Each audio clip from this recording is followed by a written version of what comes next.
ଜନଗଣନା ମୋବାଇଲ ଆପରେ ନିଜର ଗଣନା କରିପାରିବେ ନିଜେ। କେନ୍ଦ୍ର ଗୃହ ମନ୍ତ୍ରାଳୟ 2027 ଜନଗଣନାରେ ପ୍ରଥମ ପର୍ଯ୍ୟାୟ ପାଇଁ ଏକ ବିଜ୍ଞପ୍ତି ଜାରି କରିଛନ୍ତି ସରକାର। ତେଣୁ ଆସନ୍ତୁ ଆଜି ଆମେ ଜାଣିବା କେମିତି ଆପଣମାନେ ନିଜ ମୋବାଇଲ ଫୋନ ମାଧ୍ୟମରେ ନିଜର ଜନଗଣନା କରିପାରିବେ ଆଉ କେଉଁ ଆପ୍ ସାହାଯ୍ୟରେ କରିପାରିବେ ଆଉ ଏହା କେବେଠୁ ଆରମ୍ଭ ହେବ। ତେଣୁ ଭିଡ଼ିଓକୁ ଆରମ୍ଭ କରିବା ପୂର୍ବରୁ ଆପଣ ସମସ୍ତଙ୍କୁ ଅନୁରୋଧ, ଯେଉଁମାନେ ଏପର୍ଯ୍ୟନ୍ତ ଆମ ଚ୍ୟାନେଲକୁ ସବସ୍କ୍ରାଇବ୍ କରିନାହାନ୍ତି ଆପଣମାନେ ଏବେ ହିଁ ଆମ ଚ୍ୟାନେଲକୁ ସବସ୍କ୍ରାଇବ୍ କରନ୍ତୁ ଆଉ ଏହି ଭିଡ଼ିଓକୁ ଫଟାଫଟ ଲାଇକ୍ ସେୟାର କମେଣ୍ଟ କରନ୍ତୁ। ତ ଚାଲନ୍ତୁ ଡେରି ନ କରିକି ଆଜିର ଏହି ଭିଡ଼ିଓକୁ ଆରମ୍ଭ କରିବା।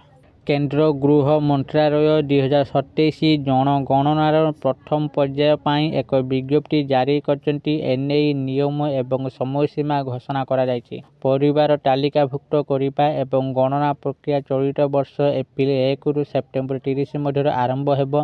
ପ୍ରତ୍ୟେକ ରାଜ୍ୟ ଏବଂ କେନ୍ଦ୍ରଶାସିତ ଅଞ୍ଚଳକୁ ଏହି କାର୍ଯ୍ୟ ସମାପ୍ତ କରିବା ପାଇଁ 30 ଦିନ ସମୟ ଦିଆଯିବ। ଏଥର ଜନଗଣନାରେ ଲୋକମାନଙ୍କ ପାଖରେ ଆତ୍ମଗଣନା କରିବାରେ ବିକଳ୍ପ ମଧ୍ୟ ରହିବା ହଠାତ୍ ସେମାନେ ନିଜର ସୂଚନା ଏଣ୍ଟ୍ରି କରିପାରିବେ। ଏହି ସୁବିଧା ଘର ଘର ସର୍ଭେ ଆରମ୍ଭ ହେବାର 15 ଦିନ ପୂର୍ବରୁ ଉପଲବ୍ଧ ହେବ। ସରକାର ପୂର୍ବ 2020 ଆଦେଶକୁ ରଦ୍ଦ କରି ନୂତନ ନିୟମ ଅନୁଯାୟୀ ଏହି କାର୍ଯ୍ୟକୁ ସବୁଜ ସଂକେତ ଦେଇଛନ୍ତି। 2021 ମସିହାରେ ଜନଗଣନା ସ୍ଥଗିତ ରଖାଯାଇଥିଲା। ଜନଗଣନା 2021 ମସିହାରେ ହେବାର ଥିଲା, କିନ୍ତୁ କୋଭିଡ-19 ମହାମାରୀ ଯୋଗୁଁ ଏହାକୁ ସ୍ଥଗିତ ରଖାଯାଇଥିଲା। ତାହା ଏବେ ପୁନର୍ବାର ଆରମ୍ଭ ହେଉଛି। ଜନଗଣନା ଦୁଇଟି ପର୍ଯ୍ୟାୟରେ କରାଯିବ। ପ୍ରଥମ ପର୍ଯ୍ୟାୟରେ ପରିବାର ତାଲିକାଭୁକ୍ତ କରାଯିବ। ଦ୍ୱିତୀୟ ପର୍ଯ୍ୟାୟରେ ଜନସଂଖ୍ୟା ଗଣନା କରାଯିବ। ଗଣନା 1 ଏପ୍ରିଲ 2026ରୁ ଆରମ୍ଭ ହେବ ଏବଂ 28 ଫେବୃଆରୀ 2027 ପର୍ଯ୍ୟନ୍ତ ଚାଲିବ। ଜନଗଣନା କାର୍ଯ୍ୟ କେବେ ସମାପ୍ତ ହେବ? ସମଗ୍ର ଦେଶ ପାଇଁ ଚୂଡ଼ାନ୍ତ ଜନସଂଖ୍ୟା ପାଇଁ ରେଫରେନ୍ସ ସମୟ 1 ମାର୍ଚ୍ଚ 2027 ମଧ୍ୟରାତ୍ରି ପର୍ଯ୍ୟନ୍ତ ରହିବ। ତେବେ ଲଦାଖ, ଜମ୍ମୁ କାଶ୍ମୀର, ହିମାଚଳ ପ୍ରଦେଶ ଏବଂ ଉତ୍ତରାଖଣ୍ଡର ତୁଷାରପାତ ଏବଂ ଦୁର୍ଗମ ଅଞ୍ଚଳ ପାଇଁ ନିୟମ ଯଥା ସମୟସୀମା ସାମାନ୍ୟ ଭିନ୍ନ ହୋଇପାରେ। ଜନଗଣନା ପାଇଁ କେତେ ବଜେଟ୍? ଗତ ଡିସେମ୍ବରରେ ପ୍ରଧାନମନ୍ତ୍ରୀ ନରେନ୍ଦ୍ର ମୋଦିଙ୍କ ସରକାର ଏହି କାର୍ଯ୍ୟ ପାଇଁ 11,718 କୋଟିରୁ ଅଧିକ ବଜେଟ୍ ଅନୁମୋଦନ କରିଥିଲେ। ଏହି ଜନଗଣନାରେ ଏକ ପ୍ରମୁଖ ପରିବର୍ତ୍ତନ ହେବ।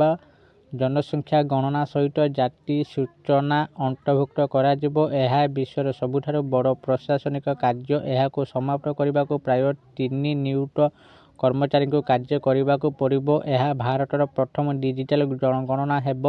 ଏଥିରେ କାଗଜ କଲମ ବଦଳରେ ମୋବାଇଲ ଆପ୍ ବ୍ୟବହାର କରି ଘର ଘର ବୁଲି ସୂଚନା ସଂଗ୍ରହ କରାଯିବ। ତଥ୍ୟ ମନିଟରିଂ ପାଇଁ ସ୍ୱତନ୍ତ୍ର ପୋର୍ଟାଲ, ତଥ୍ୟ ଉପରେ ନଜର ରଖିବା, ସଠିକତା ସୁନିଶ୍ଚିତ କରିବା ଏବଂ ତ୍ରୁଟି କମ୍ କରିବା ପାଇଁ ଏକ ପୋର୍ଟାଲ ବିକଶିତ କରାଯାଇଛି। ସରକାର କହିଛନ୍ତି ତଥ୍ୟ ଏପରି ଭାବରେ ସଂରକ୍ଷଣ କରାଯିବ ଯାହା ଯୋଜନା ପାଇଁ ଆବଶ୍ୟକ ତଥ୍ୟକୁ ଏକ ବଟନ କ୍ଲିକ୍ରେ ଉପଲବ୍ଧ କରିବା। ସେନ୍ସସ୍ ଆଜ୍ ଏ ସର୍ଭିସ୍ (CAS) ନାମକ ଏକ ନୂତନ ସେବା ସମସ୍ତ ସରକାରୀ ମନ୍ତ୍ରାଳୟକୁ ସ୍ୱଚ୍ଛ ଏବଂ ସଂଗଠିତ ତଥ୍ୟ ପ୍ରଦାନ କରିବ। ସମଗ୍ର ଜନଗଣନା ପ୍ରକ୍ରିୟା କିପରି ହେବ? ଜନଗଣନା ଦଳର ସଦସ୍ୟ ପ୍ରତି ଲୋକଙ୍କ ଘରକୁ ଆସିବେ। ସେମାନେ 2ଟି ଭିନ୍ନ ଭିନ୍ନ ସେଟର ପ୍ରଶ୍ନ ପଚାରିବେ। ପ୍ରଥମ ସେଟରେ ଘରେ ଥିବା ସୁବିଧା ବିଷୟରେ ପ୍ରଶ୍ନ ରହିଥିବା, ଦ୍ୱିତୀୟ ସେଟରେ ପରିବାର ସଦସ୍ୟଙ୍କ ବିଷୟରେ ସୂଚନା ସଂଗ୍ରହ କରାଯିବା ପାଇଁ ପ୍ରଶ୍ନ ରହିଥିବା। ସରକାରୀ ସ୍କୁଲ ଶିକ୍ଷକମାନେ ଏହି କାର୍ଯ୍ୟ କରିବେ। ରାଜ୍ୟ ସରକାର ସେମାନଙ୍କୁ ସେମାନଙ୍କର ନିୟମିତ କର୍ତ୍ତବ୍ୟ ସହିତ ଏହି ଦାୟିତ୍ୱ ମଧ୍ୟ ଦେବେ।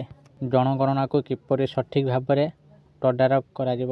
ସମଗ୍ର ପ୍ରକ୍ରିୟାକୁ ତଦାରଖ କରିବା ପାଇଁ ଏକ portal, computerised maintenance management system (CMMS) ସୃଷ୍ଟି କରାଯାଇଛି, ଯାହାଦ୍ୱାରା ସରକାର ରିଅଲ ଟାଇମ ଜନଗଣନାର ପ୍ରଗତିକୁ ଟ୍ରାକ୍ କରିପାରିବେ। ତେବେ ଗଣନାକାରୀଙ୍କ ଆସିବା ପାଇଁ ସାଧାରଣ ଲୋକଙ୍କୁ ଆଉ ଅପେକ୍ଷା କରିବାକୁ ପଡ଼ିବ ନାହିଁ। ଜନଗଣନା ଆରମ୍ଭ ହେବାର 15 ଦିନ ପୂର୍ବରୁ ଜନଗଣନା ଆପ୍ କିମ୍ବା ପୋର୍ଟାଲ ବ୍ୟବହାର କରି ଜଣେ ନିଜେ ନିଜର ସୂଚନା ଏଣ୍ଟ୍ରି କରିପାରିବେ। ଯେହେତୁ ଏହି ପ୍ରକ୍ରିୟା ଡିଜିଟାଲ, ସମ୍ପୂର୍ଣ୍ଣ ତଥ୍ୟ ସୁରକ୍ଷା ସୁନିଶ୍ଚିତ କରିବା ପାଇଁ କଡ଼ା ପଦକ୍ଷେପ ଗ୍ରହଣ କରାଯାଇଛି। ଆଶା କରୁଛି ଆପଣମାନଙ୍କୁ ଆଜିର ଏହି ଭିଡ଼ିଓଟି ନିଶ୍ଚିତ ଭାବରେ ଭଲ ଲାଗିଥିବ ଆଉ ଆପଣମାନେ ଭିଡ଼ିଓ ଦେଖି ସବୁକିଛି ବୁଝିଯାଇଥିବେ ଯେ କେବେଠୁ ଆଉ କିପରି ଆପଣମାନେ ନିଜେ ନିଜର ଏଣ୍ଟ୍ରି କରିପାରିବେ ଜନଗଣନା ଏଥିରେ। ଯେଉଁମାନେ କରିବା ପାଇଁ ଚାହୁଁଛନ୍ତି ସେମାନେ ନିଜ ମୋବାଇଲ ମାଧ୍ୟମରେ କରିପାରିବେ ଆଉ ଯେଉଁମାନେ କରିପାରିବେ ନାହିଁ ସେମାନଙ୍କର ଘରେ ଆସି ସ୍କୁଲ ଶିକ୍ଷକମାନେ ବା ଅନ୍ୟ କର୍ମଚାରୀଙ୍କୁ ଯେଉଁମାନଙ୍କୁ ଦାୟିତ୍ୱ ଦିଆଯାଇଥିବ ସେମାନେ ଆସି କରିବେ ସର୍ଭେ। ଯଦି ଆପଣମାନଙ୍କୁ ଏହି ଭିଡ଼ିଓଟି ଭଲ ଲାଗିଥାଏ ଦୟାକରି ଏହି ଭିଡ଼ିଓକୁ ବହୁତ ମାତ୍ରାରେ ଲାଇକ୍ ସେୟାର ଓ କମେଣ୍ଟ କରନ୍ତୁ। ଆଉ ଯେଉଁମାନେ ଏପର୍ଯ୍ୟନ୍ତ ଆମ ଚ୍ୟାନେଲକୁ ସବସ୍କ୍ରାଇବ୍ କରନ୍ତି ଆପଣମାନେ ଏବେ ହିଁ ଆମ ଚ୍ୟାନେଲକୁ ସବସ୍କ୍ରାଇବ୍ କରନ୍ତୁ। ଆଜି ପାଇଁ ଏତିକି, ପୁଣି ଦେଖା ହେବ ଆଉ ଏକ ନୂଆ ଭିଡ଼ିଓରେ। ସେତେ ପର୍ଯ୍ୟନ୍ତ ମୁଁ ଦୀପୁ ଆପଣମାନଙ୍କଠାରୁ ବିଦାୟ ନେଉଛି, ରହୁଛି। ଧନ୍ୟବାଦ।